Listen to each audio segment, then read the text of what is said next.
주 뉴스 다 챙겨보셨나요?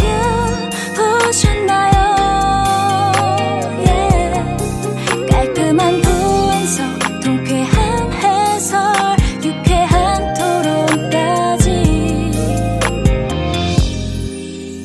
정치 신세계. 정치 신세계 샵에도 놀러오세요. @폴리월드.샵. 대한민국 엄마들의 고민 하나.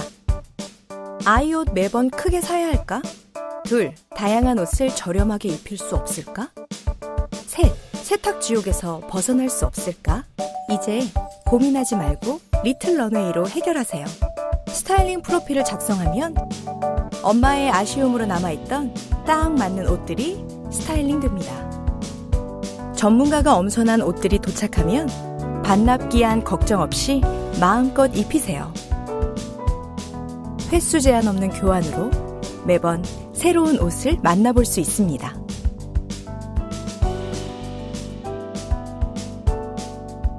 참, 자주 입지 않는 시즌 상품이 필요할 때에도 간편하게 클릭 한 번이면 오케이. 이런, 옷이 더러워지셨다고요? 교환 신청 버튼만 클릭하세요. 옷에 맞는 철저한 세탁 관리는 리틀 런웨이에 맡기세요. 한 벌의 구매 혹은 12벌의 리틀 런웨이.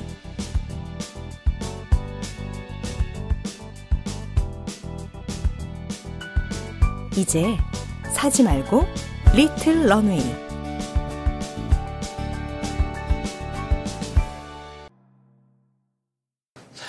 아유, 오시느라 수고하셨습니다, 진짜. 아니요. 예, 제가 너무 그냥 갑자기 급하게, 예. 그래, 이렇게 와주신 것만 해도 진짜 너무너무 감사드립니다. 영광입니다. 예, 예. 그래서 사실 예전부터 예. 저희 그 팟캐스트나 이런 쪽에 한번 모시고 싶었는데, 예. 그래서 오늘 62주년 예. 그 페이스북 글 보고 그래서 예. 예, 제가 요청을 드렸는데 예, 응해 주셔서 너무 감사합니다. 아이, 별 말씀. 예, 괜찮습니다. 지금 우리 지금 지지자들, 당원 지지자분들이 예. 이제 워낙 잘 이제 아셔가지고 소개 안 해도 되죠, 여러분들? 예. 안녕하세요. 여러분 너무 사랑합니다. 전에도 그 페이스북에 한 번씩 제가 글을 올린 적이 있는데, 대통령 선거 전후해서 우리 대통령 선거, 촛불혁명과 대통령 선거 5월 9일까지 가는 과정에서 많은 고비가 있었지 않습니까? 네. 근데 그 고비 때 저도 한 번씩 그 힘든 시기가 있었는데, 그 우리 사랑하는 당원 동지 여러분들 또는 지지자 여러분들이 얼마나 힘들까라고 해서 제가 막 힘내시라고. 예. 뭐 저도 좀 자신이 없지만 네. 저 스스로에게 체면을 거는 네. 그런 논리를 제가 좀 세워서 우리 그 지지자들 여러분들한테 막 드리고. 예. 그러니까 또 그 글을 보시고 또 힘을 받아서 열심히 하자 막 이렇게 할 때 예, 정말 저는 감사했고, 네. 저는 뭐니 해도 뭐 이 촛불혁명과 우리 문재인 정권 탄생의 1등 공신은 지금 이 시청하고 계시거나 댓글을 다시거나 해주시는 우리 동지들 아닌가, 예. 여러분들 아닌가. 예. 정말 사랑합니다. 예. 아니 그러니까 그거예요. 우리 정진우 그 당시 부대변인, 예. 예. 진짜 글을 보면 우리 일반 시민들 지지자들하고 DNA가 99% 일치해요, 진짜. 예. 우리 생각이랑 예. 거의 똑같은 생각을, 비슷한 생각을 갖고 계신 분이 민주당 안에 계시는구나. 그래서 사실은 진짜 좀 그런 논평들, 예. 이런 것들을 보면서, 읽으면서 같이 이제 안도감 같은 예, 거 있잖아요. 맞습니다. 우리가 같이 생각을 같이 하고 같이 가고 있구나, 이런 거 있잖아요. 동행하는 느낌. 예.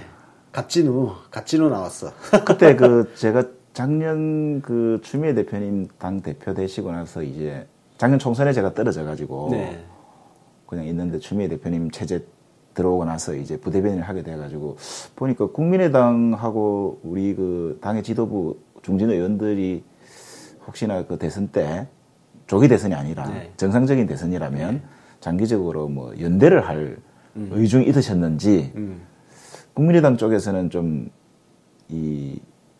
계속 우리를 공격하는데 대통령 우리 그때 예비 후보셨던 예. 문재인 그 당시 전 대표님을 그리고 또는 우리 당은 막 공격하는데 우리 당에서는 대응을 좀 가끔 좀 자제하자 그러더라고요. 그래서 제가 아니다. 부대변인 같은 사람은 직접 좀 열심히 공격을 하고 뭐 필요하면은 저보다도 고위직에 계신 대변인이나 최고위원이나 대표님이나 또는 그때 예비 후보님께서 이제 조금 톤을 점점 낮추면서 정치를 하시면 되는 거지. 뭐 아래 사람들까지 자꾸 그거 뭐 그러니까. 알아서 계산을 하고 하느냐. 오히려 우리 같은 사람 원론적으로 대응하는 게 좋겠다.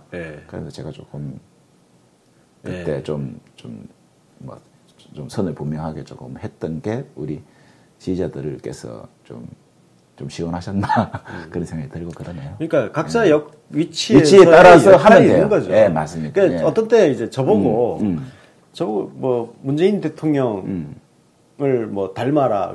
아니 대통령님은 대통령님이시니까 그 자리에서 그 위치에 맞게 말씀하시고 역할을 하시는 거고 저는 대통령도 아니고 일개 시민인데 제가 대통령처럼 그렇게 말을 하면 재수가 없죠.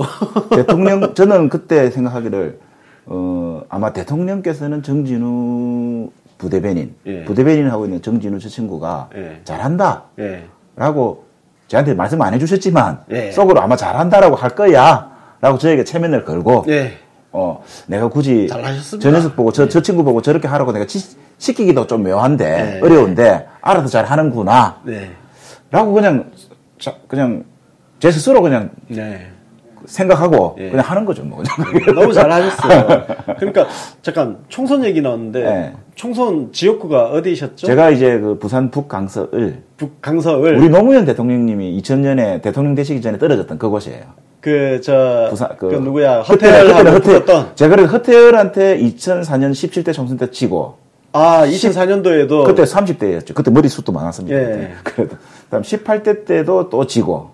그때도 또 허태열. 19대 때 이제 세 번째 3세판 도전을 하는데 우리 문성근 대표님이 내려오셔가지고 그 경선도 못 해보고 양보를 했죠. 밀려서 양보를 당했죠. 양보를 당해가지고 그때 탈당할까 생각하다가 사랑하는 민주당을 탈당할 수도 없고 그래서 선대위원장 맡고.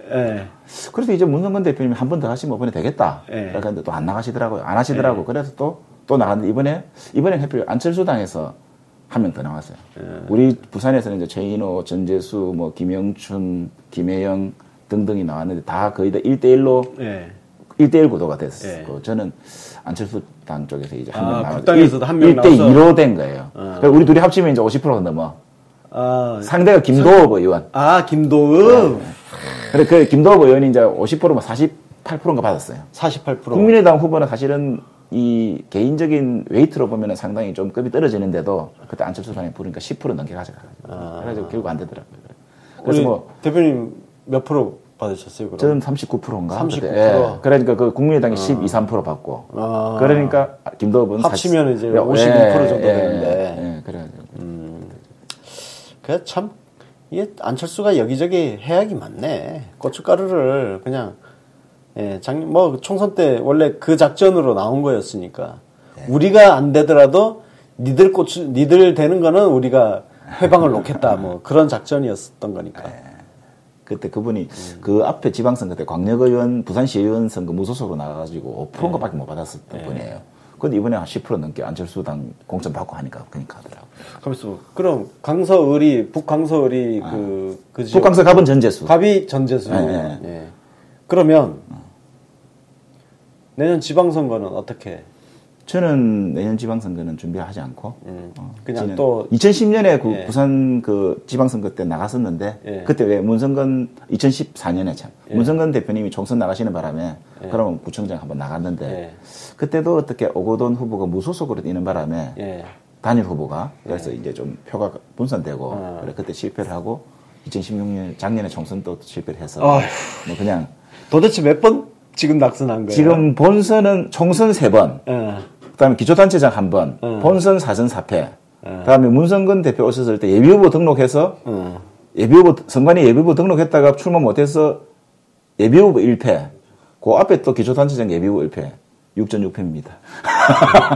자, 6전 7기 해야죠 뭐. 아닙니다. 근데 저는 이제 가만히 생각해 보니까 이제 사실은 노무현 대통령께서 부산에서 그 지역주의 극복을 위해 가지고 여러 번 떨어져서 끝내 그 역사에 남는 큰 일을 하시는 것을 보고 그때 젊은 나이에 우리도 같이 이제 국회의원 되든 안 되든 좋다. 뭐 아마 평생 안 될 줄도 모른다 하고 이 길을 들어왔는데 비록 작년에 저는 떨어졌지만 우리 존경하는 사랑하는 최인호, 전재수, 김영춘 등등이 박재호 등등이 당선되시는 걸 보고 그때는 제가 좀 마음에 쓰렸지만 지금 생각해 보면 저를 비롯한 또 오늘 여기에 많이 지켜보고 계시는 여러 선배, 당원, 동지, 후배, 동료 여러분들의 피눈물 나는 노력이 있었기 때문에 그런 꽃을 피웠기 때문에 사실은 여한이 없고 세 번째로는 김대중 노무현 다음에 이번에 이제 문재인 대통령 또 당선되셨기 때문에 더 여한이 없고 남은 것은 이제 저는 내년 지방선거 때, 전 부산 사람이기 때문에 부산시장 선거를 우리 민주당 후보가 당선되는 것, 이것을 마지막으로 목표로 삼고, 나머지는 그냥 저는 바람 따라 구름 따라 그냥 갈 생각입니다. 그래도 2020년 되는 일이 아닌 것 같더라고요. 그래도 2020년 한번 아니 근데 작년에 우리 총선 떨어지고 우리 김종인 전 대표 그리고 또 국민의당에 가신 이현주 의원 그분이 조직위원장 하시고 할 때 총선 끝나고 당 조직강화특별위원회가 있었는데 그때 영남권 등에서 수차례 낙선한 사람은 웬만하면 교체한다. 라는 이상한 원칙을 세우더라고요. 그래, 그때 제가 교체되었습니다. 그래, 지역위원장을 지금 다른 분이 하고 계세요. 그래서 그래요? 그분 또 새로운 분이 오셨는데 그분을 자꾸 제가 흔들면 안 되고 그래서 그분에게 최대한 기회를 드리고 뭐 저는 좀 도와드리는 역할을 하면서. 아니, 그동안 계속 떨어진 건, 그 영남 땅에서 그렇게 계속 떨어진 거는, 어떻게 그걸 개인한테 책임을. 그러니까 그때 저는 그게 의의가 없더라고요. 그래서 김종인, 이현주 그 체제 때 면접 보러 가서 모두 발언을 1분인가 하라고 그러는데, 1분인가 5분인가 하라고 그러는데, 대충 중간에서 자르고 됐습니다. 이러더만은 그냥 이제 다 퇴장했죠, 후보자들이. 근데 나중에 발표하니까 떨어졌더라고요. 저를 비롯해 전국에서 몇 명이 떨어졌었습니다, 그때. 그래가지고 그때 그 다음에 이제 전당대회에서 추미애, 김상곤 장관님, 다음에 지금 이종걸 의원님 등등이 해서 추미애 대표 된 거지. 그래가지고 이제 대통령 선거 왔지만 총선과 추미애 대표 들어오기 그 중간 단계, 그때는 과도기적으로 김종인 대표 계속 대표하고 있었고, 이현주 의원이 이제 조직 간사 이런 거 하고 있을 때니까, 우리 같은 사람들하고 대화가 안 되더라고요. 그 부분에 가지고. 김종인 씨가 이 건물에 있어요. 그런가요? 가끔씩 보입니다. 그래서 이현주 의원도 지난번 국민의당 당대표 선거 나가기 전에 이 건물에 가끔씩 보였습니다. 그랬군요. 인간지사 세웅지 마라. 근데 또 살다 보면 또 다른 일이 있을 것이다. 이렇게 생각하고 그냥 삽니다. 그래도 뭔가 이게 아닌 것 같은데. 자, 근데 개인 정진우 부대변인 정치 인생은 그럼 어떻게 되나요? 아닙니다. 저는 제가 지난 김대중 노무현 때 집권을 했다가 이제 이명박 박근혜 때 우리가 야당을 해봤잖아요. 그러니까 나 개인이 잘 되고 안 되고 이것은 아무런 중요한 것이 아니다. 라는 이 쓰라린 이 쓴맛을 지난 우리 10년간 저뿐만 아니라 우리 모두 다 봤잖아요. 그래서 저는 이제는 무조건 우리 정권이 성공하고 당이 성공하고 계속 승리해가고 이 큰 흐름에 합류해 있으면 뭐 행복한 거지. 그 속에서 제가 역할이 있으면 하는 거고 개인기 발휘하는 거 그렇게 하다가 다 죽는다. 저는 이런 생각을 하고 있습니다. 하여튼 우리 좋은 기회가 주어졌으면 좋겠습니다. 그래도 어쨌든 그리고 이제 부대변인을 하시다가 지금 직책은 당 대표실 부실장님? 하고 있습니다. 어떤 일 하시는 거예요? 간단하게 소개 좀 해주시죠. 정치적 메시지 도와드리고. 그러니까, 지금. 대표님 말씀하시는 거, 이런 거. 부대변인 하실 때는 자기 글을 썼는데. 그렇죠. 지금 자기 글을 못 쓰시는 거죠. 그래서 이제 제가 한 번씩 이제 페이스북이나 트위터에 어쩌다가 한 번씩 이제. 그냥 개인 생각. 정치적 책임을 지지 않을 정도의 질 수 없는 선을 넘어서지 않고 져야 하는 선을 넘지 않는 선에서 그냥 소신을 이야기하고 그러는 정도. 더 어렵습니다. 그러니까 부대변인이 주의하고 또 검토돼야 될 일정한 정제해야 될 수준하고 대표님의 목소리로 말씀으로 나가셔야 될 것들하고는 훨씬 어려워서 요즘 뭐 그러게요. 술 많이 먹습니다. 힘들어서 메시지지. 예? 그러니까 사실 힘들기보다는 내 생각을 쓰는 게 아니라 지금은 사실 내 생각을 쓰는 게 아니라 그런데 비슷해요. 저는 사실은 대통령님 생각하고 제 생각 비슷하다고 제 스스로 그런 생각하고 막 썼거든. 그런데 대통령님이 한 번씩 무슨 말씀을 하시는데 다른 사람들이 다른 정치인들은 심지어 우리 아군 내에서도 막 좀 이견을 낼 때 저는 그 의견에 동의 안 되는 부분이 많았거든요. 그런데 우리 대통령께서는 그런 의견보다는 본인의 소신을 밀고 가는 그 힘이 더 강하시더라, 경향이 더 강하시더라라는 느낌을 항상 받았거든요. 그런 모습을 보면서 나의 생각도 틀리지 않구나라고 생각했는데 그 중간에 추미애 대표님도 주변에서 그렇게 하지 말라는 등 이런 많이 하잖아요. 근데 추미애 대표님도 보면은 또 좀 그대로 밀고 가는 경향이 강하시잖아요. 저도 사실은 여기서 뭘 양보를 하고 예를 들면은 좀 유화적으로 하고 말도 안 되는 소리다. 더 밀고 가야 된다라는 생각 항상 갖고 있었는데 갖고 있었기 때문에 저는 문재인 대통령님하고 추미애 대표님의 생각이 상당히 비슷하다. 주변에서 잘 몰라서 하는 소리다. 그리고 문재인 대통령과 추미애 대표님을 적극적으로 지지하는 우리 여기 계신 그 많은 시청자, 청취자, 우리 그 지지자들이 또 문재인 대통령과 추미애 대표님과 그대로 또 교감하고 있다. 저는 그런 생각 갖거든요. 그래서 사실은 별로 어렵지 않다. 제가 대표님 말씀을 쓰는 게 얼마나 마음이 드시는지 모르겠습니다만 대표님 입장에서 이제 저는 그런 이야기를 드리는 거죠. 그 당대표실 부실장으로 가시게 된 거는 추미애 대표가 불러서 간 거 아니에요? 그죠? 어떻게 된 거예요? 어떻게 간 거예요? 그냥 인사권자가 있을 거 아니에요? 물론 그렇습니다. 물론 그렇는데 비서니까 당연히 물론 인사권자가 비서를 최종적으로 걸었는데 주변에서 결혼이 생기고 대선 이후에 당직 개편도 있고 이러니까 그런 과정이 일반적인 인사 과정이 있는 거죠. 아니 저는 그때 부실장으로 이렇게 인사가 났을 때 그 추미애 대표가 딱 자기하고 본인하고 생각 비슷한 분 데려가시는구나. 그래서 저는 딱 사람 결이 맞는 사람이 가는구나 그런 생각을 했었거든요. 대표님은 그런 생각 하실는지 몰라도 저는 분명히 결이 맞습니다. 그리고 그 결이 대통령님하고의 결도 전혀 틀리지 않고 또 우리 지지자들하고도 전혀 결이 틀리지 않는다라는 제 나름대로 확신이 있기 때문에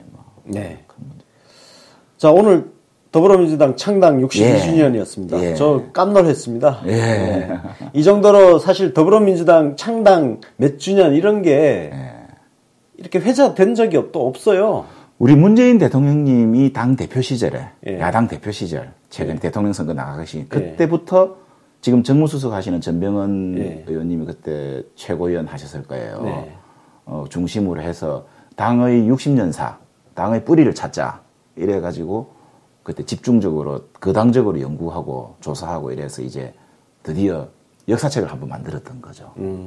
그래서 61주년, 62주년이 된 것 같다. 그전에는 우리가 어렴풋이 다 그냥 알고 있지만 그것을 정확하게 성문화, 명문화 한다든지 이런 과정이 없었다. 공식화하는 과정이 그 없었다. 민주당 당사를 문재인 당대표 시절에 만든 건가요? 최초로 예를 들면 그 당의 어쨌든 공인된 역사를 세우는 이런 역할을. 근데 제가 나중에 그 책에 대해서 이야기를 좀 들어보니까 경론도 좀 있었고, 왜냐면은 지금 이 당이 워낙 찢어지고 합쳐지고 사실 그렇잖아요. 그 맞습니다. 역사를 한번 보면. 맞습니다. 1955년에 그 신익희, 장면 이런 분들 윤보선, 중심으로 민국당이라든지 기존 정당 한민당 등등의 그 세력이 모여서 이제 민주당 깃발이 그때 만들어졌는데 그 뒤로 계속 찢어졌다가 또 합쳐졌다가 찢어졌다가 이렇게 왔잖아요. 분열과 통합의 역사였습니다. 우리는. 분열도 하다가도 그래도 또 통합하고. 그럼 결국은 이제 수많은 질곡이 있었다고. 분열 과정에 대한 서술 부분에 있어서는 사실 각자의 입장이 굉장히 부딪힐 수밖에 없을 것 같아요. 당장 지금 더불어민주당 같은 경우도 새정치연합하고 민주통합당 합쳤던 새정치민주연합의 역사, 또 2004년도로 가면 열린우리당과 잔류민주당의 역사. 그렇습니다. 이런 거. 더 근원적으로 가면 이제 통일민주당, 김영삼, 김대중 같이 하던 통일민주당에서 평화민주당의 창당 역사, 뭐 이런 거로 다 흘러가겠죠.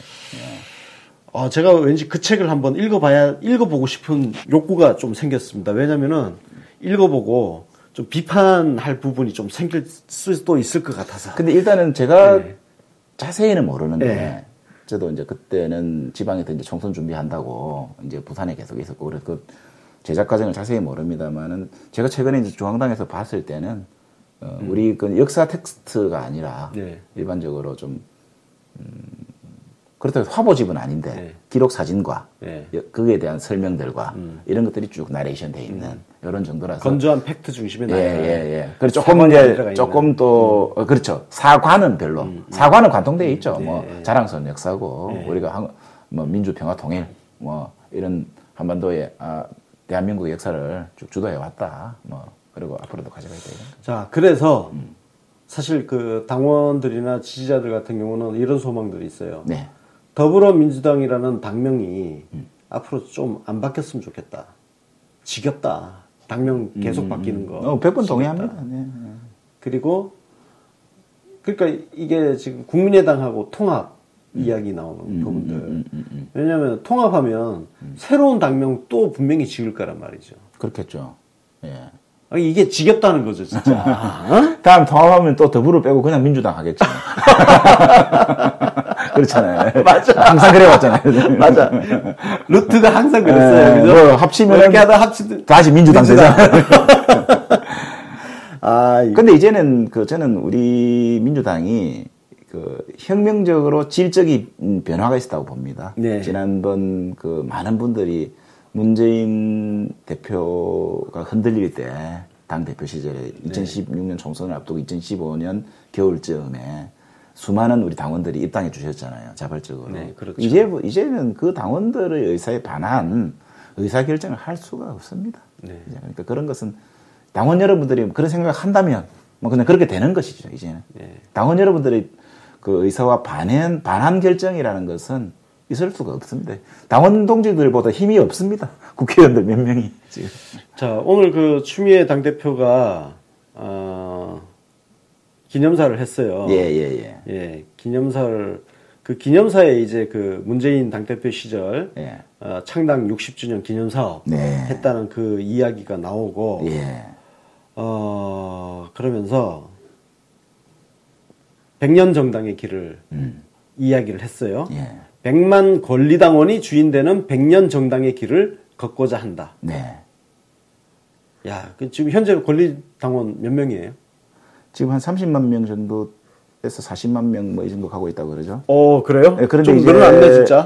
그런데 이제 9월 30일까지가 내년 지방선거 공천을 받으려는 분들, 그러니까 내년 지방선거 후보자, 나설 후보자를 경선하게 되는 권리 행사 시점이 내년도 3월 30일 정도다라고 우리가 생각하고 6개월 전에 입당한 권리당원에 한해서 당비를 6개월 이상 낸 권리당원에 한해서 투표권을 준다. 그렇죠. 라고 되어 있기 때문에 그게 데드라인이 9월 30일입니다. 지금 얼마 안 남았습니다. 일주일 남았습니다. 그러니까 지금은 자발적으로 들어오는 분, 다음에 또 뜻을 가지고 있는 분들이 주변에 있는 가족, 친지, 지지자들을 교합해서 또 입당을 권유하고 그래서 지금 시도당별로는 난리 났습니다. 그냥. 아니 근데 지금 그래서 이런 질문이 있어요. 어떤 분이 박광원 트위터 SNS를 보면 박광원 의원 같은 분들은 권리당원 입당해달라고 열심히 글을 올리고 있는데 대다수 더불어민주당 국회의원들은 권리당원 확대 모집에 관심이 없다. 지금은 이제 근데 사실은 평소 어느 때보다도 본인 국회의원님들이 말씀하지 않으셔도 입당의 러시가 이루어지고 있기 때문에 네. 그냥 아마도 본인들이 그렇게 굳이 말씀 안 하셔도 되지 않을까라고 생각할 수도 있고 네. 정기국회 앞두고 있으니까 또 다른 의정 활동도 바쁘시고 네. 그렇다고 하고 그렇든 안 하든 그 동네에서 막 입당하고 있습니다. 그런 의원들이 말 안 해도. 네. 자, 9월 30일까지니까 특히 그 가급적이면 25일까지 입당해야 돼요. 네. 왜냐하면 DB에 입력해야 돼. 네. 우리 그 사무실에 있는 간사들이. 네. 근데 평소에 한 명, 두 명이 띄엄띄엄 입당할 때는 네. 했는데 지금 막 들어오니까 네.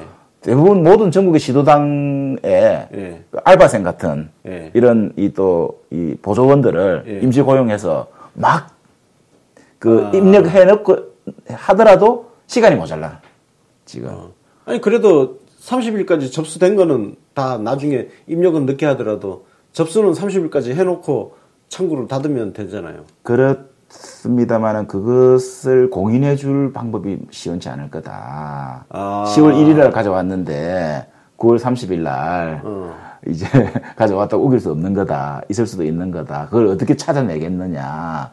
그래서 그거는 아직까지 아무 결정된 게 없기 때문에. 그거는 조금, 디지털 정당을 이야기하는 이 시점에서 그런 문제가 있는. 당연히 그러니까 그렇게 된다고 봅니다. 제가 봐도. 그런데 저는 혹시나 예. 우려해서 예. 가급적이면 하루라도 빨리 그냥 네. 갖다 주자. 예. 입당하자. 뭐 이런 이야기. 하긴 그래요.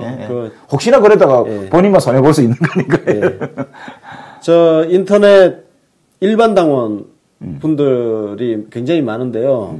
일반 당원분들은 자기가 지금 권리당원이라고 착각하고 계시는 분들도 굉장히 많을 것 같아요. 당비 약정을 하신 분이어야 합니다. 예, 일단. 당비 1,000원을 내야 됩니다. 그래야 권리당원이고. 그분이 한 30만 명이 된다는 거예요. 그냥 지금. 인터넷으로만 가입하신 분은 일반 당원이십니다. 일반 당원과 권리당원은 권리가 굉장히 큰 차이가 납니다. 예. 권리당원이 되셔야, 지방선거 후보자 선출할 때, 어떻든 뭔가 갑질을 좀 할 수 있습니다. 거기다가 뭐 지방선거 후보자 선출뿐만이 아니죠. 또 내년이나 되면 또 뭐 자기 지역의 지역위원장, 시도당 위원장, 당대표, 예. 최고위원 선거 또 다 새로 할 건데. 예, 맞습니다. 그럼 계속 가는 거죠, 그러니까. 그래서 100년 정당, 100만 권리당원 말씀하셨는데, 이 100만 권리당원, 일단 뭐 지방선거까지는 뭐 그렇다 하더라도, 지금 뭐 이번 9월 30일까지는 그건 그거대로고, 그 뒤로도 어찌됐든 100만 당원 확보를 위한 길을 가야 될 거 아닙니까? 그렇습니다. 예. 예. 뭐 거기에 대해서 뭐. 그게 대표적으로 최근에 뭐 약간 오해 속에서 네. 지난 한 대략 1개월 전에 뜨겁게 토론된 바 있는 지도부들 간에 네. 그 정당발전위원회 관련된 일 네. 아니겠습니까? 그리고 또 당원권 강화 예. 이런 거 예. 이런 것들을 앞으로 정말 현실화시켜서 이 당원에 내가 가입하면 뭐 국회의원 하겠다, 구청장 하겠다, 뭐 지방의원 하겠다라는 사람의 들러리 서는 그런 당원이 예.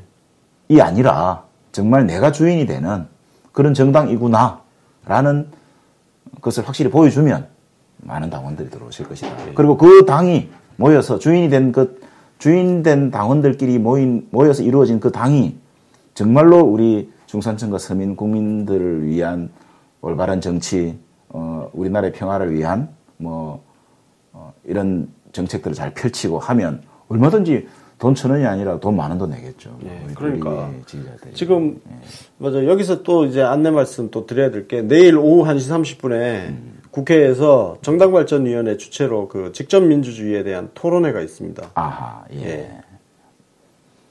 거기 우리 추미애 대표 오시나 모르겠네. 예. 하여튼. 그건 알아봐야 되겠네요. 예. 지금. 그리고, 그렇죠. 요런 얘기가 있어요. 예, 예.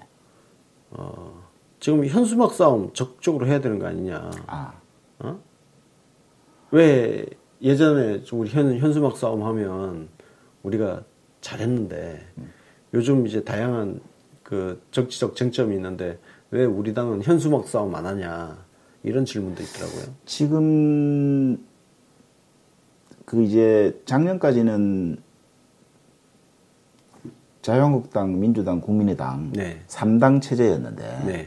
대선 과정을 겪으면서 바른정당까지 교섭단체가 4당 체제가 됐거든요. 네. 근데 이제 국고에서 그 정당들에게 주는 보조금이 있거든요. 예. 보조금을 총액은 같은데, 예. 총액은 국민 1인당 얼마씩 예. 해가지고 예. 딱 이 돼 있기 때문에 예산에. 예. 근데 교섭단체들에게 배분하는데 예. 주로 교섭단체 세 교섭단체가 가르다가 이제 네 교섭단체니까 오히려 줄은 거예요. 입이 하나 늘어나가지고 예. 최소한 배당해야 될 예. 최저임금을 보장하듯이 예. 최소 배당금이 있는 거예요. 예. 그러니까 이게 민주당 몫이 좀 줄어드는 거예요. 예, 그러니까 그렇겠네. 중앙당의 예산이 정권을 잡았는데도 오히려 더 줄은 거예요. 지금 일은 더 늘어나고. 근데 이제 그리고 이 정당의 수입이라는 게 국고 보조금이 있고 그 다음에 당원 동지들이 내주시는 당비 1,000원씩 내주시는 당비가 있는데 그 당비는 우리 중앙당이 가급적 지방 분권 정당을 이 정신을 구현하기 위해서 전액 시도당으로 돌려드려요. 그리고 지금 당원들 많이 입당해가지고 당비 많이 내도 중앙당으로는 하나도 안 들어오고 들어와봤자 거치만 가는 거고 결국 시도당에는 이제 돈이 많이 자꾸 생기는 거예요. 그래서 사실은 제가 얼핏 듣기로는 저는 재정 담당은 아닙니다. 얼핏 듣기로는 그 당비가 좀 살림이 부족해서 해서 현수막 하는 거 이런 것도 조금 줄이고 있는데 그럼에도 불구하고 어쨌든 방금 그 말씀하신 것처럼 현수막 싸움 열심히 여러분들 해야죠. 들으셨죠? 시도당에 가서 좀 왜 현수막 빨리 달라고. 사람살이가 좀 더 빠듯해졌대요. 이거 여러분이 소속한 각 시도당에다가 시도당은 돈이 많이 생겼어요. 이제 지금 이제 현수막 싸움 좀 하라고 독려해야 돼. 예. 각 시도별로. 예. 그것도 시도별로도 이슈가 다를 수도 있으니까 여러 가지 뭐. 중앙당은 지금 하여튼 국고 보조금이 줄어가지고 빡빡하대요. 자, 시도당에서 적극적으로 현수막 싸움 하라고 여러분들이 재촉을 해주시면 좋을 것 같습니다. 자, 그리고 요즘 우리 지지자들이 포털에서 댓글 싸움 하느라고 댓글 전쟁하느라고 굉장히 고생들이 많은데 지금 자유한국당은 대놓고 지금 댓글 부대원 모집을 하더라고요. 그거 보셨어요 혹시? 봤습니다. 그거 뭐 그렇게 해도 돼요? 일단 그렇게 해도는 되겠죠. 그러나 이제 우리가 그 감시 잘해서 그 합법적인 형식을 이용해서 뭔가 해서는 안 되는 그 다양한 가짜 뉴스라든지 뭐 이런 것들을 허위 사실을 유포하는 것들을 우리가 철저히 감시하고 또 당에서도 그것을 이제 그렇게 흐를 가능성이 농후하다라는 대책은 세우고 대책을 이제 세우고 있습니다. 그래서 사실 이 부분은 지난번 문준용 제보 조작 사건이 대표적인 가짜 뉴스 아니었겠습니까? 그러니까 이 다음 선거 때는 더더욱 기승을 부릴 것이고 그렇기 때문에 우리가 정말 선거가 아니지만 선거 때인 것처럼 우리가 좀 기민하게 대응해야 되지 않을까 생각이 되고 특히 최근에는 김명수 대법원장 후보자 또는 김희수 헌법재판소장 후보자와 관련해서는 이제 동성애 관련한 그 허위 사실을 많이 유포해서 사실 우리를 주로 공격하고 있지 않습니까? 기독교 단체도 개입한 거. 그리고 주로 이제 연세 많은 분들, 그죠? 이제 이 카톡이나 밴드를 통해 가지고 그 무작위로 살포되는 것 이런 것들은 이제 우리가 그 동안에는 저 사람들이 그 자유한국당 사람들이 그 종북머리를 가지고 색깔론 가지고 막 그 유언비어나 허위사실 유포를 하고 괴담을 유포하고 이랬는데 이제는 이 사람들이 그 소재를 종북머리에서 동성애로 바꿔 가는 것이 아닌가. 동성애라든지 그 다음에 이제 주로 이제 젠더 문제라 그러죠. 그러니까 동성애뿐만 아니라 남녀간의 그 젠더 문제, 젠더 문제라든지 이런 것들을 가지고 뭔가 막 민심을 이반시키려고 작전을 짜는 것 같아요.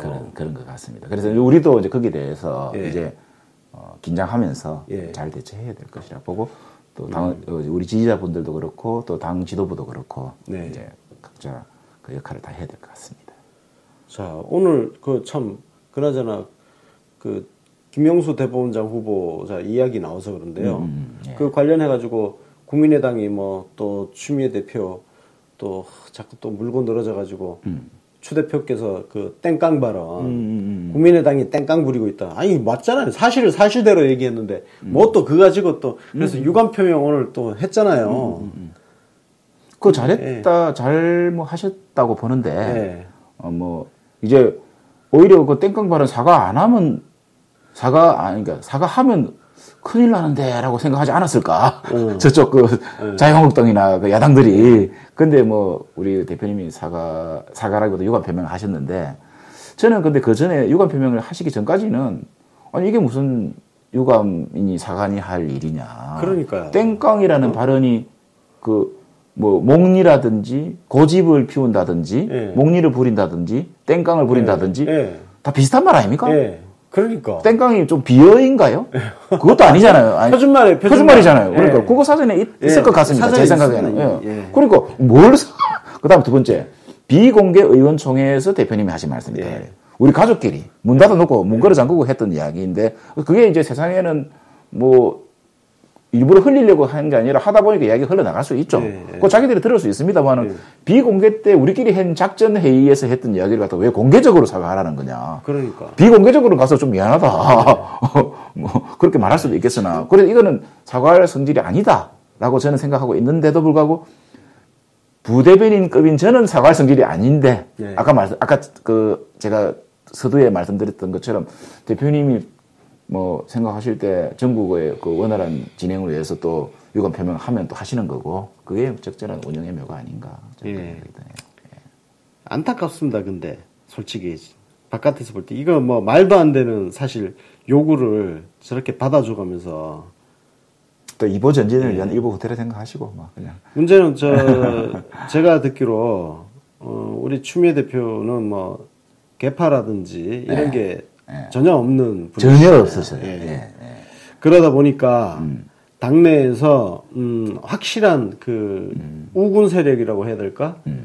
그런 원내 의원들이 없고 뭐 뒤에서는 뭐 오히려 추미애 대표의 리더십에 대해서 궁시렁궁시렁 이야기하는 국회의원들 그런 이야기는 저도 이제 많이 듣고 있습니다만.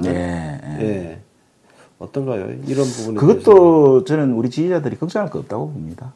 이제는 그 국회의원님들 몇 분이 뭐 그 정치적 의도를 가지고 특정 잘하고 계신 분들에 대해서 뭐 디스를 한다든지 약간 뭐 그렇게 또 다른 견해를 이견을 자꾸 제시한다든지 그런 것들을 과거에는 그런 말을 하면 언론이 받아쓰고 국민들은 그냥 그 언론을 그대로 보고 듣고 보이는 대로 들리는 대로 믿고 그냥 이렇게 해서 여론이 형성되는데 이제는 여론이 그렇게 형성 안 되지 않습니까?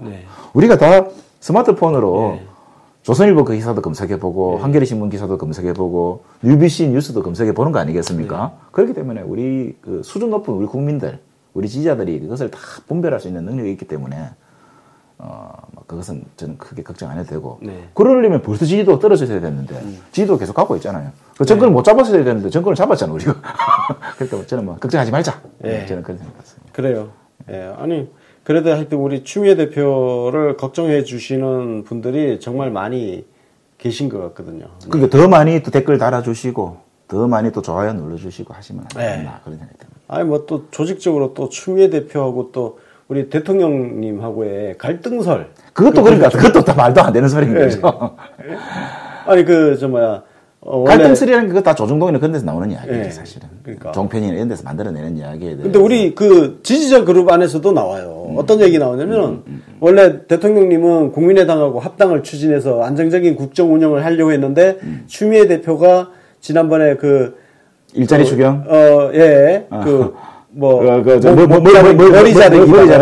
머리 자르기, 뭐 땡깡 이런 발언을 하는 바람에 그런 국민의당하고 어떤 그런 연합이라든지 이런 게 원활하게 안 돼서 자꾸 말썽 일으키고 있다 이런 이야기가 있더라고요. 우리 문재인 대통령님 우리가 너무나 존경하고 사랑하는 문재인 대통령님이 얼마나 탁월하신데 이 범인들의 그 눈에 보이는 수를 뚜겠습니까? 어설프게 그 문재인 대통령 머리 안에 들어가려 하지 말자. 그러니까. 우리가 강하게 경고합시다. 이게 생각이 너무 이렇게 맞으니까. 저도 그런 식으로. 그 무궁무진한 이 고수의 세계에 그러니까 그 얄팍한 한 수 가지고 다 해석하려고 하는 그래서 제가 방송에서 이런 비유를 했어요. 고수가 지금 바둑 두고 있는데 바둑 조금 배웠다고 하는 하수가 옆에서 바둑판 쳐다보면서 삼삼에 들어가세요. 뭐 이런 거 있잖아요. 뭐 축으로 모세요. 뭐 이런 얘기 하는 거죠. 예, 그런 상황인 거죠. 그래, 맞습니다. 예. 뭐 요즘 근데 당 대표실 부실장 되고 나니까 일단 현안에 대한 입장, 개인적인 입장 이런 거는 말씀하시기가 지금 굉장히 조금 입장이 곤란하신 뭐 그런 상태인 거죠. 아무래도. 예, 가급적이면 제가 좀 자제해야 되고, 비서가 사실은 오늘 방송 나오는 것도 조금 부담스러웠는데, 갑자기 저도 깊은 생각도 없이 너무 갑자기 제안을 하셔가지고 갑자기 수락을 하는 바람에 오케이 해놓고 나서 가만 보니까 이게 내가 뭐였지? 그래 그러니까 너무 곤란하게 하지 마십시오. 죄송합니다. 이게 그냥 얼떨결에 우리 추미애 대표께서 당원들이나 지지자들의 그런 어떤 동향이라든지 이런 것들을 어떻게 파악 같은 걸 좀 하시고 계실 거 아니에요? 그럼. 어떤 식으로 하나요? 아니, 그러니까 당대표시니까 모든 정보와 어떤 네트워크가 총 대표님으로 집중돼야죠. 그러니까 당연히 그게 제대로 된 당이죠. 그리고 또 대표의 생각이나 말씀이 또 어떤 시스템적으로도 내려가야 되고 또 조직적으로도 또 내려가서 계속 전파되면서 혼연일체가 돼서 같이 또 싸워야 되는 거 아니겠습니까? 그래서 다양한 방법으로 조직적 보고도 있고 그다음에 또 미디어를 담당하는 분들의 어떤 또 체크도 있고 그냥 혹시 신문 스크랩 혹시 당 차원에서 신문 스크랩 하나요? 하죠. 매일매일 하죠, 저희들이. 그게 사실은 판단을 굉장히 그르칠 수 있는데. 그래도 또 그걸 안 볼 수 없으니까. 그거를 보고, 거기에 대해서 취사를 할 수 있는 능력. 그게 당의 또 역량 아니겠습니까? 그렇게 보시면 돼요. 그 역량을 믿어도 되겠죠? 아니, 날로 향상시켜야 되고, 그 역량을 키우는데 우리도 당원이나 지지자들의 뒷받침이나 성원이 많이 필요하죠. 제가 채찍질도 많이 필요해요. 제가 방송하면서 이런 얘기를 몇 번 했었어요. 언론 보도 스크랩이 오히려 정책을 망치고, 정치적 판단을 망칠 가능성이 크다. 왜? 언론 보도가 민심과 괴리되어 있기 때문에. 맞습니다. 그런 측면이 상당히 강합니다. 그러니까 과거에는 정보 유통 수단이 없었을 때는 언론 보도를 통해서 민심이 어떻게 움직이는지를 참고를 했단 말이에요. 근데 과연 지금 오늘날에도 언론들이 굉장히 편파적이잖아요. 그렇죠. 그런 언론 보도를 어떤 민심의 어떤 한 부분으로 과연 받아들일 수 있느냐. 그래서 언론 보도를 보고 참조해서 판단을 하면 오히려 그르칠 수 있다. 그런 제가 말을 좀 많이 하고 있거든요. 참조하고 또 취할 거, 버릴 거 다 그때그때 잘 선별해서. 그러면 SNS 동향이라든지 이런 그런 것이 오히려 더 비중이 크다고 봅니다. 체크는 하고 있죠. 그럼요. 알겠습니다. 사실 오늘 보니까 아까 저는 직접 확인하지 않았지만 저하고 같이 일하는 어떤 분이 오늘 대표님의 유감 표명에 대해서 좋아요보다 싫어요 같은 누름이 더 많은 것 같더라. 근데 그 말씀을 전하시는 분의 생각은 이게 자유한국당 중심의 댓글 부대들이 가동이 되어서 조직적인 움직임이 있는 영향이 아닌가라고 이제 저한테 말씀을 하시던데 그것 플러스 제 생각에 또 유감 표명하는 것 자체가 아무리 우리 지지자들이라도 별로 이제 안 좋다. 예. 그래도 많이 안 주시는 거 아닌가라고도 생각되고 어쨌든 그런 것도 다 체크하고 있다 이 말이죠. 예. 저희들이. 맞아요. 그거 잘 봐야 돼요. 왜냐면 아니 왜 유감 표명 안 해도 될 거를 왜 유감 표명하세요? 싫어요. 화나요. 그럴 수 있거든요. 그것도 이제 그러나 뭐 신모 원리가 있다 생각하시고 뭐 이해해 주시죠. 알겠습니다. 그럼 부실장님 지금 거기서 주로 하시는 일은? 주로 라이팅입니다. 주로 쓰는 거. 아, 쓰는 거 주로 하세요? 근데 우리 눈에는 안 보이잖아. 그죠? 대표님 입으로 나오는 거, 이거 이제 쓰는 거죠. 근데 그 당 대변인실, 원내 말고, 대변인실. 당 대변인실에서 나오는 그 논평들은 대표님 그 사인을 다 받아서 나오는 건가요? 아닙니다. 그냥 대변인, 부대변인 이런 분들은 이제 부대변인 뭐 이런 뭐 부총장, 부위원장, 뭐 부실장 뭐 이런 분들 있잖아요. 이런 분들까지는 정무직 당직자라고 한다고. 그 밑에 실장, 국장, 뭐 부국장, 부장 이거는 사무직 당직자예요. 이분들은 그 행정, 당무 행정을 하시는 분들이기 때문에 자기의 목소리나 자기 얼굴을 그냥 자기의 입을 가지고 이야기를 할 수 없습니다만은 부대변인부터는 정무직이기 때문에 그 자기가 직접 판단해서 전결하고 특별한 것 아니면은 책임도 자기가 진다. 이렇게 돼 있는 거죠. 아니 지금 왜 전결합니다. 제가 왜 이거 말씀드리냐면은 사실 그 우리 정진우 부실장님이 부대변인에서 부실장 가시고 나서 사실 당에서 나오는 논평이 요즘 유통되는 게 별로 없어요. 유통이 잘 안 돼요.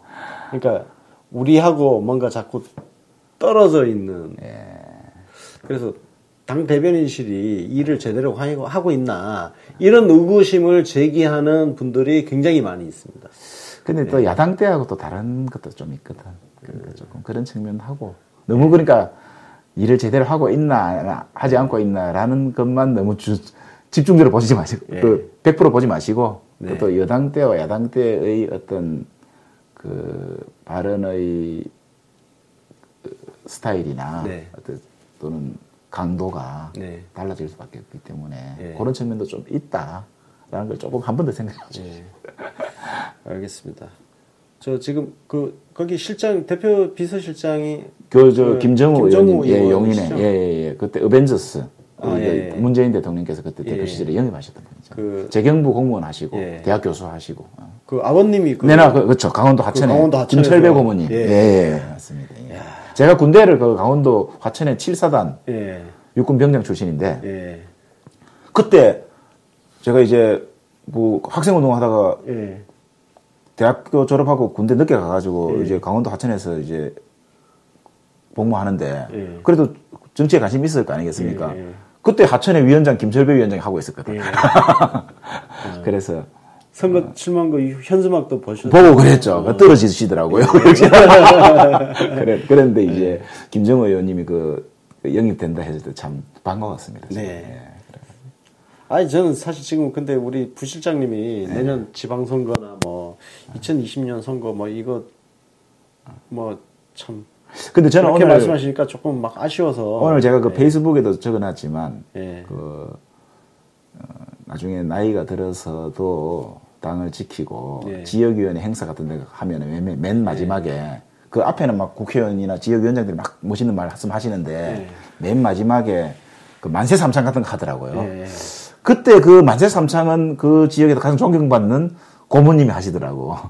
그것도 아무나 하는 게 아니기 때문에 그거를 꼭 해야 되겠다. 저는 그런 생각을 갖고. 아니 그거 괜찮은 것 같아요. 아니 그래도 우리 다들 고문이 되자고요. 우리 다 고문이 되자고. 국회의원 정진우를 보고 싶은데 저는 개인적으로 국회의원 정진우를 제가 언젠가 페이스북에 그런 글을 썼거든요.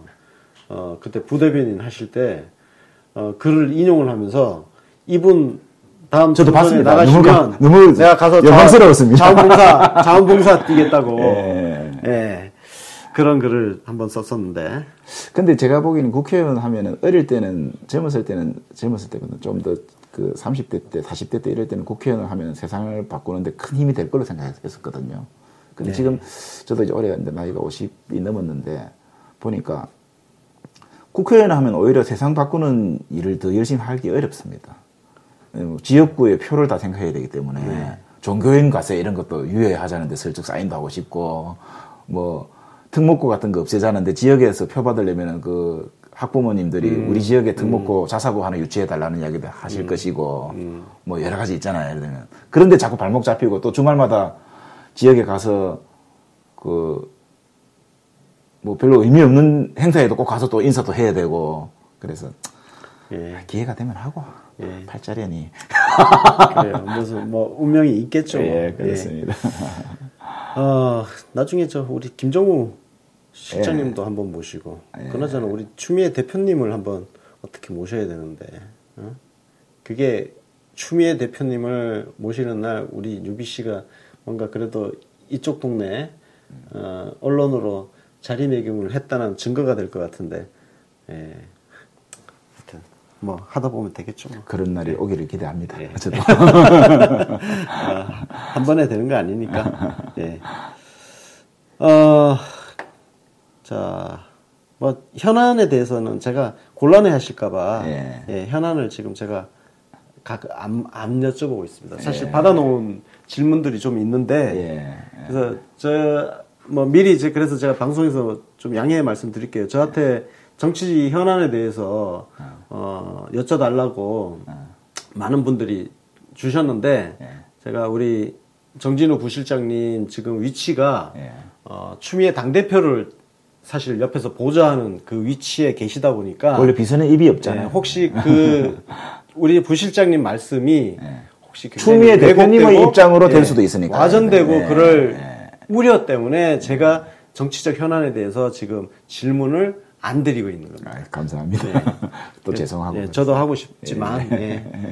그래서 자 뭐 대충 벌써 6시 50분이에요. 아 그렇네요. 우리 뭐 이제 배고픈 시간도 됐고. 자 여러분들 채팅창으로 바로 질문을 한번 주십시오. 한 3개 정도만 우리 정진우 부실장님이 채팅창 질문을 보고 3개 정도만 답변을 하시는 그런 식으로 한번 해보겠습니다. 자, 질문 주세요.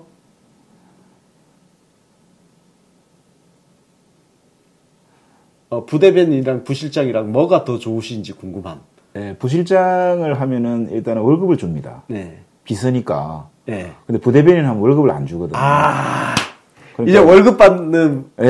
그 대신에 부대변인 하면 부실장을 하니까 이제 시간이 많이 없죠. 대표님 일어나시기 전부터 대표님 주무실 때까지 어쨌든 신경을 놓으면 안 되니까. 그렇죠. 정신줄 놓고 있으면 안 되죠. 멍 때리면 안 됩니다. 그래서 그런 게 좀 안 좋죠, 또 사실은. 그렇잖아요. 월급의 대가네요. 그렇습니다. 참 이거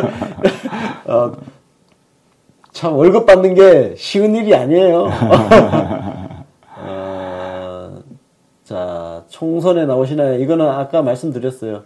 이거 한번 이거는 지금 당장 답변할 수 없을 것 같고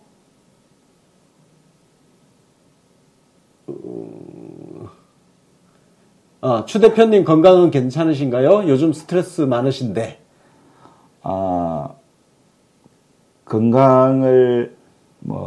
건강하신 것으로 보입니다. 뭐 속속들이는 모르겠습니다만은 그러면서 또 건강을 많이 챙기시기 위해서 틈나는 대로 산책하시고, 사실은 1시간씩 산책하고 이런 것도 짬내기 어렵잖아요. 근데 그 산책하시면서 틈나는 대로 산책하시면서 또 생각을 정리하시는 것 같더라고요. 산책 코스는 비밀인가요? 아니 그냥 국회에서 일찍 마치고 들어가시는 날에는 들어가신다는 게 아니라 이제 또 여의도 밖으로 나가실 경우에는 뭐 광진구 지역구 주변에서 그냥 동네 분들이 다 안 돼요. 대표님 말씀으로는 동네 분들이 또 추미애 의원님도 오늘 산책 나왔구나. 벌써 뭐 12여 년째 계속 그러고 있으니까 이제 그런 말씀하시더라고요. 자, 우리 부실장님 보시기에 의정 활동 정말 잘한다. 라고 보이는 국회의원을 꼽는다면? 저는 그런 누구를 꼽는 것보다는 있잖아요. 저는 초선 의원님들에게 조금 요청 드릴 말씀이 있다면 정치를 좀 해라.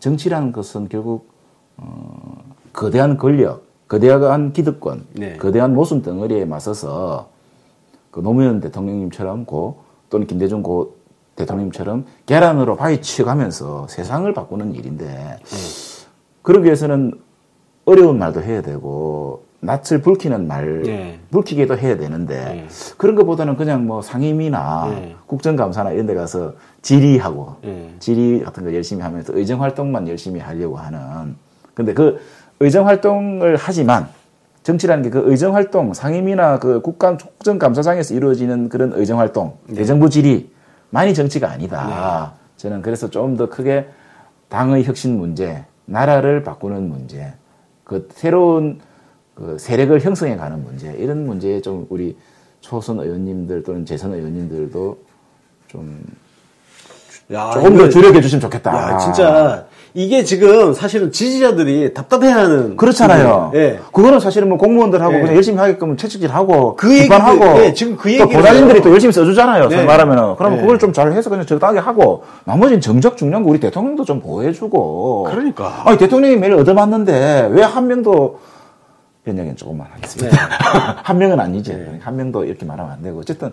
그러니까 대통령을 보호한다는 말이 아니라 이 우리 한국 사회의 이 기존의 기득권 세력들이 우리 새 정부를 얼마나 흔들고 그 깨부수려고 집요하게 공격해오고 있습니까? 거기에 맞서서 같이 싸우는 이런 데 더 충실해야 된다. 저는 그렇게 생각했어요. 그래서 제가 어떤 분이 그런 말씀을 하시더라고요. 요즘 우리 민주당 국회의원들 보면 공무원들 보는 것 같다고. 복지부동하는 공무원들. 그래요. 우리가 우리 민주당 당원들이 주인 되면 됩니다. 국회의원들한테 우리가 그래서 당원의 힘을 보여주면 됩니다. 당비 1,000원을 내는 그런 권리당원 숫자가 진짜 100만이 돼야 됩니다. 100만이 되면 이 당이 바뀔 수 있어요. 그렇습니다. 그리고 이 민주당 소속 국회의원들이 바뀔 수가 있습니다. 네. 자, 우리 그래서 주변에 권리당원 입당 많이 시킵시다. 일반 당원들 저 빨리 월 1,000원. 월 1,000원. 1,000원 맞죠? 아까 2,000원 이야기 나오던데. 제가 알기로는 1,000원입니다. 자, 마지막 질문 하나만 더 받을게요. 벌써 3개 했거든요. 다 그냥 총선 당선시킵시다. 그 얘기. 총선 총선 가셔야 될 것 같아. 자, 이 정도로 뭐 하겠습니다. 오늘 제가 갑자기 그냥 전화 드렸는데도 이렇게 여의도에서 광화문까지 바쁜 시간 내서 이렇게 달려와 주셔서 너무 감사합니다. 감사합니다. 그리고 하여튼 지금 당 대표실에서 부실장을 하시니까 그 예전처럼 그 우리 SNS에서 자주 뵙지는 못하지만 가끔씩 그 약간 정치 현안과 무관하게라도 글을 좀 올려주시면서 우리 지지자분들하고 그렇게 뵀으면 좋겠습니다. 저도 한 말씀 드려야 되겠습니다. 마지막으로. 저도 그 작년에 그 문재인 대통령님 만들기 위해서 그 부대변인으로서 제 나름의 역할을 하고 있을 때 우리 그 수많은 지지자들이 저에게 성원해 주시고 또 제 의견에 공감해 주시고 이런 것들이 저도 정말 힘이 됐고 저 개인적으로도 정말 행복했다 이런 말씀을 드리면서 꼭 이런 말씀을 한번 드리고 싶었거든요. 오늘 우리 여기 초대해 주셔서 감사하고 그런 이 기회를 빌어서 정말 감사드리고 정말 큰 힘이 됐다. 다시 한번 사랑합니다. 감사합니다. 수고했네. 자, UBC 인터뷰 정진우 부실장님과 1시간 동안 이야기 나눠봤습니다. 지금 이상 마치도록 하겠습니다. 지금까지 시청해주신 여러분 감사합니다.